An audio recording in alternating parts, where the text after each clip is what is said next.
Alô, alô, guerreiros! Como vão? Concurso para Guarda Municipal de São Luís do Maranhão. Eu, professor Sormani Alves, e realidades municipais do implacável concurso, o curso que te aprova, ok? Nós vamos fazer agora uma revisão da parte de História para o concurso de São Luís do Maranhão. Já lecionei essa matéria para vocês, coloquei algumas perguntas que eu acho mais pertinentes, umas perguntas que possam, vir a ser cobrado na prova de vocês, certo? De acordo com a minha experiência sobre a questão das guardas municipais. Então, coloquei aqui para que vocês possam verificar isso aqui. Essa é de História, vou fazer uma com vocês também de Geografia, tá? Espero que vocês aprendam bastante aí, que prestem bastante atenção, porque é bem questão de interessante, bem rápido até mesmo, mas só os pontos principais que a gente vai falar para vocês, tá? Então, prestando atenção. E olha outra coisa, vou mandar para vocês depois a questão dos slides, mandando os slides para vocês, sobre esse assunto que eu falei com vocês, assim como eu mandei os slides quando eu dei essa parte de História para vocês, fazendo aqui um apanhado. Não se está exigindo tanto assim a questão no edital de vocês, sobre essa parte, mas a gente percebe, é bem objetivo o edital da Guarda Municipal de São Luís. Bem objetivo mesmo. Então vai ser ponto positivo para vocês, vocês vão acertar. Então a primeira coisa aqui, que eu coloquei para vocês aqui, quais são os marcos históricos da fundação de São Luís? Vamos lembrar aí a questão de São Luís, no Maranhão, então vou mostrar aqui para vocês. Ela foi fundada, isso aqui a gente tem que saber, em 8 de setembro de 1612 pelo francês Daniel de Latouche. Olha ele aí, a estátua dele, nesse local aí. E François de Racilly, mas mais Daniel de Latouche, cujo objetivo comum dentro do contexto da economia mercantilista da época era estabelecer a França equinocial. Então seria esse pedaço como um pedaço francês, ele fundou para ser um pedaço da França aqui na América, tá? A capital maranhense encontra-se em homenagem ao então rei da França, Luís XIII, por isso São Luís, e as raízes da nomenclatura São Luís. Lembrando a vocês que os franceses tentaram aqui mesmo, porque aqui pertencia a questão de Portugal, Brasil, como o restante da América estava na mão da Espanha, e a França sempre quis ter terras nessas regiões da América Latina. No Brasil, eles invadiram primeiro o Rio de Janeiro, em 1555, aí ficaram até 1560, e fundaram ali a França Antártica, mas eles foram expulsos, tá? Depois disso aí, eles foram para o Maranhão e fundaram a cidade de São Luís, deram o nome em homenagem ao rei da França, na época, Luís XIII, e ali tentaram fundar a França equinocial, como mostrei para vocês ali, certo? Tem uma porção de terra, mas acabaram, depois de 3 anos, acabaram sendo expulsos de lá também.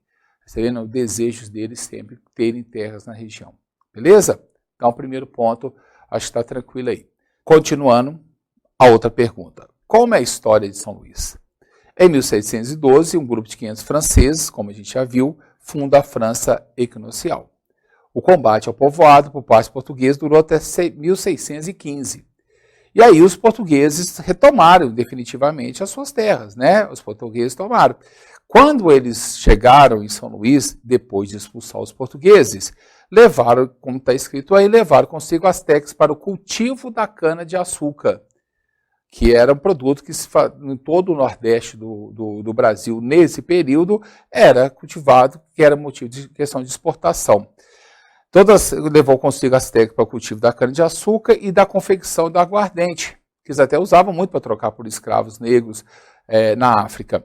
Índios eram escravizados e também a gente não pode deixar de citar que teve também a escravização de negros africanos. Isso é para a questão do Brasil todo, porque os índios acabavam fugindo, então eles trouxeram os negros africanos, para suprir essa mão de obra escrava. Aí, em 1620, os holandeses invadem São Luís, e comandados por Maurício de Nassau, que tomou conta desde Pernambuco até o Maranhão. Todas as cidades, todos os estados de Pernambuco até o Maranhão, a França, a Holanda conquistou com Maurício de Nassau. Ok? Era chamada França, colocada assim como a Holanda Nordeste, né? O Nordeste holandês. Então, praticamente ficou de Pernambuco ao Maranhão, pertencendo à Holanda, desde 1620. Só foram expulsos em 1641, definitivamente, de todo o Nordeste, inclusive ali no Maranhão e em São Luís. Ok? Então, os holandeses são expulsos. Para tentar evitar novas invasões, em 1644, os holandeses são expulsos mesmo, né? Totalmente agora, e a coroa resolve criar os estados Maranhão e Grão-Pará, com o intuito de coibir as invasões do local. Aí você está vendo aí, ó, vai ter dois estados, estado do Grão-Pará e Maranhão, e estado do Brasil. Vendo aí? Isso é dessa forma aqui, ok? Voltando aqui em mim, aqui, para você prestar atenção. Então, voltando aqui à situação. Lembrando que em 1612, eles foram fundados, né, pelos franceses, São Luís é fundado pelos franceses. Em 1615, Portugal expulsa os franceses da região, leva para São Luís o cultivo da cana-de-açúcar, né, e a fabricação da edição do aguardente, devido à cana-de-açúcar. Em 1620, a cidade sofre novas invasões com os holandeses, comandados por Maurício de Nassau, que os holandeses tomaram conta de Pernambuco até o Maranhão, foram expulsos em 1641, 1641 definitivamente, em 1644, depois das expulsões dos holandeses, o que o governo faz? Cria-se o Estado do Brasil e o Estado Grão-Pará e Maranhão. E aí a capital seria São Luís. Ok? Estrategicamente mais importante. Então, a gente pode perceber que São Luís foi colonizada, né? Foi invadida, teve aspectos culturais da França, Portugal e Holanda.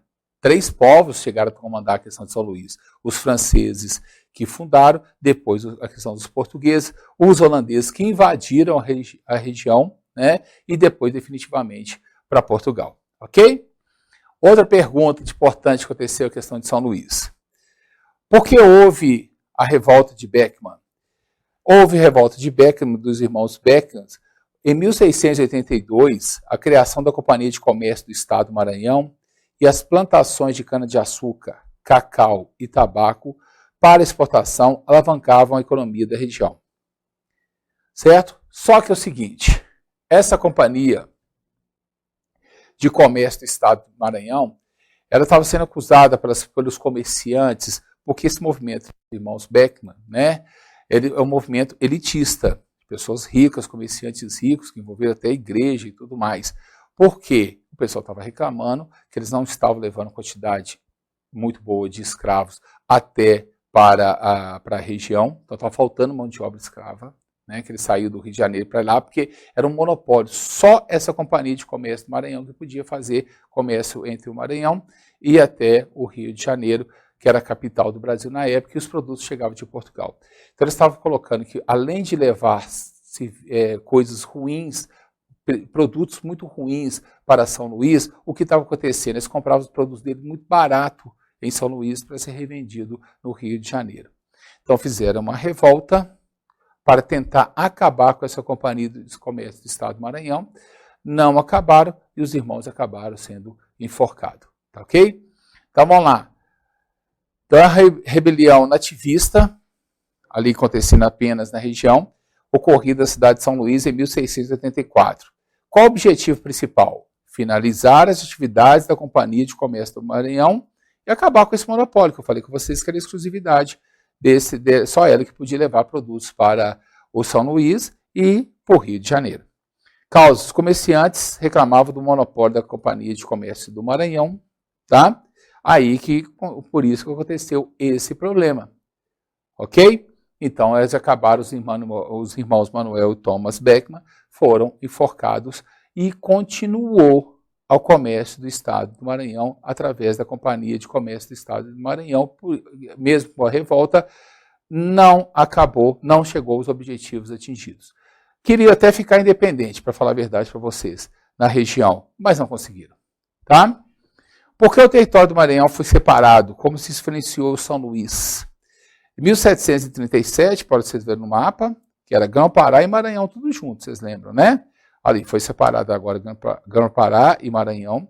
O território maranhense foi separado em Estado do Maranhão e Estado do Grão-Pará, que tinha Belém como capital, no Grão-Pará. Maranhão, São Luís. No entanto, essa divisão só foi oficializada em 1774, com a consolidação do domínio português. E por que eles fizeram isso? Consolidar o domínio português e evitar novas invasões. Por isso foi dividido o Estado do Maranhão. Aí está o Centro Histórico de São Luís, aí fundado pelos portugueses, patrimônio mundial, tá certo? Eu vou falar com vocês. Qual a importância da economia do algodão para São Luís? Em 1860, com o início da Guerra Civil Americana, a região passou a fornecer algodão para a Inglaterra. Esse foi um fato que aconteceu depois que a Revolução Industrial na Inglaterra foi em 1750, ela comprava algodão diretamente dos Estados Unidos. Como teve uma guerra entre o norte e sul dos Estados Unidos, precisava de algodão, então eles começaram a plantar o algodão em São Luís do Maranhão, fez com que a economia crescesse bastante, fosse modernizado a cidade, investido em educação, em redes de água, saneamento, foi investido nisso tudo. Certo? Mas depois desse período, quando voltou a paz nos Estados Unidos, a Inglaterra volta a comprar dos Estados Unidos, deixando de comprar para o Maranhão. O Maranhão começa a cair muito, São Luís começa um declínio muito grande, né? E começa a se tornar até uma cidade muito mais pobre e ficou muito tempo muito pobre. Então, voltando aí. A riqueza proporcionada por essa atividade foi usada para modernizar a cidade, como uma implantação de redes de água e saneamento. A cidade chegou a ser terceira do país em população, mas no fim do século XVIII, a agricultura entra em decadência e desde então a cidade busca outras atividades para se manter. Porque entrou mesmo, justamente como eu falei com vocês, tá? Chegou a ser terceira. Por que São Luís é conhecido como cidade dos azulejos? Olha aí, lindo aqui, principalmente no centro histórico, né? Muitas dessas casas dos centros históricos têm essa questão dos azulejos daqui. Histórico isso. Ela foi habitada por franceses e holandeses, como eu já falei, mas de fato foi edificada sob domínio português durante o século XVIII e XIX. Nas construções foram usados azulejos vindo a maior parte de Portugal. Revestir. Por que eles faziam isso? Por que eles colocavam azulejo nas casas, como estão aí, vocês estão vendo aí? Tá? Revestir as fachadas dos prédios com azulejo atendia às condições climáticas da região, que pela sua posição geográfica apresenta um clima muito quente durante o verão e um inverno com bastante chuva. Né? Então, por isso eles revestiam para ver se ficava mais amena a temperatura, entendeu? Porque é muito quente a cidade, então os portugueses fizeram isso. Esse é o maior acervo de azulejo português praticamente do mundo e está ali no Centro Histórico de São Luís. O uso do azulejo nas fachadas permitiu obter o melhor isolamento térmico, tornando os interiores mais frescos, pois a superfície clara dos azulejos reflete com eficiência os raios solares bastante intensos na linha do Equador, de onde o Maranhão está próximo, né? Como consequência, a temperatura dentro dos imóveis se torna mais amena e agradável com a questão dos azulejos. Tá ok? Então, a gente tem que colocar aqui, ó, essa parte do centro histórico, tá? Tombado pelo patrimônio. E isso é de importante, por isso que é conhecido como cidade dos azulejos. O resumo, pra vocês terem ideia. São Luís é a capital do estado do Maranhão, na região nordeste do Brasil. Foi fundada por franceses no início do século XVII, então as coisas para a gente saber. O posterior domínio português deixou suas marcas no conjunto arquitetônico na cidade e na sua planta. Situa-se na ilha de Upaú, Açu ou Ilha São Luís, dispondo de clima tropical úmido e relevo suavemente ondulado. É a cidade mais populosa do Maranhão e a 15ª do Brasil, tá? com 1.108.975 habitantes. O PIB é de 33 bilhões. A maior participação é derivada do setor terciário, com grande destaque para os serviços portuários e atividades turísticas, que alavanca a economia da cidade. Abriga importantes terminais portuários, como o Porto de Itaqui e o Ponta da Madeira. Dentre as suas tradições culturais se destaca o tambor de crioula, o reggae, as celebrações como festa junina e o carnaval. E o centro histórico foi reconhecido como patrimônio cultural em 1997. Além de ser patrimônio cultural em 1997 pela Unesco, ela é tombada em 1974 pelo IPHAN, Instituto Brasileiro de Patrimônio Histórico. Ok? Fico por aqui. Boa prova. Tudo de bom. Confiamos em você. Um abração. Tchau.